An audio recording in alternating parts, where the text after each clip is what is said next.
Good morning. কেমন আছো শিক্ষার্থী বন্ধুরা? গুড মর্নিং ম্যাম, আমরা ভালো আছি। বেশ বেশ, আপনি কেমন আছেন ম্যাম? আমিও ভালো আছি। ধন্যবাদ সবাইকে। আপনাকেও ধন্যবাদ। আচ্ছা এমিলি, এবার পড়ার দিকে আসা যাক।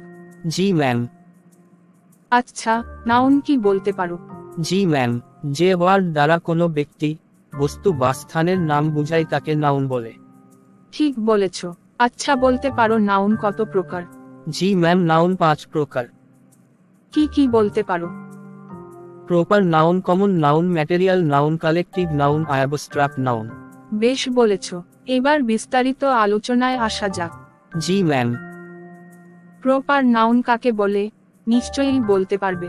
কোনো ব্যক্তি, বস্তু, স্থান, নদী, সমুদ্র, পাহাড়, পর্বত ইত্যাদির সরাসরি নামকে প্রপার নাউন বলে। বেশ তো, উদাহরণ দিতে পারো? নিশ্চয়ই। রহিম, করিম, ঢাকা, রাজশাহী, পদ্মা, যমুনা, ভারত মহাসাগর, কুরআন, বাইবেল ইত্যাদি। এবার কমন নাউনের দিকে আসা যাক। কমন নাউন একটি জাতিবাচক নাউন। জি ম্যাম, কোনো এক জাতির সবাইকে একসাথে বোঝায়। হ্যাঁ ঠিক তাই। কমন নাউন একবচন কিংবা বহুবচন হতে পারে, যেমন বয়, গার্ল, বুক, পেন, কাউ ইত্যাদি। আচ্ছা ম্যাম, ম্যাটেরিয়াল নাউন নিয়ে একটু বিস্তারিত বলবেন? ম্যাটেরিয়াল বস্তু বাচক বা পদার্থ বাচক।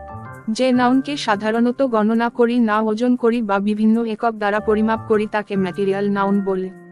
সুন্দর করে বলার জন্য ধন্যবাদ। যেমন water, salt, sugar, oil, iron ইত্যাদি।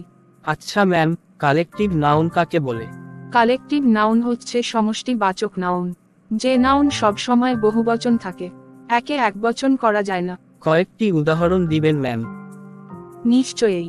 People, cattle, army, team, union ইত্যাদি। জি ম্যাম, বুঝতে পেরেছি। এবার এবস্ট্রাকট নাউনের দিকে আসা যাক। এ নাউন একটি বিমূর্ত ধারণা। একটু পরিষ্কার করে বলবেন? যে নাউনকে চোখে দেখা যায় না কিংবা দেখা গেলেও ধরা বা ছোঁয়া যায় না, অনুভব বা অনুভূতি দ্বারা বুঝতে হয়, তাকে এবস্ট্রাকট নাউন বলে। কোন নাউনগুলো এবস্ট্রাক্ট নাউন, উদাহরণ দিবেন ম্যাম? নিশ্চয়ই। অনেস্টি, হ্যাপিনেস, সাইলেন্স ইত্যাদি। আশা করছি তোমরা ভালোভাবে বুঝতে পেরেছো। জি ম্যাম, উই আর স্যাটিসফাইড। ধন্যবাদ সবাইকে। আপনাকেও অশেষ ধন্যবাদ ম্যাম।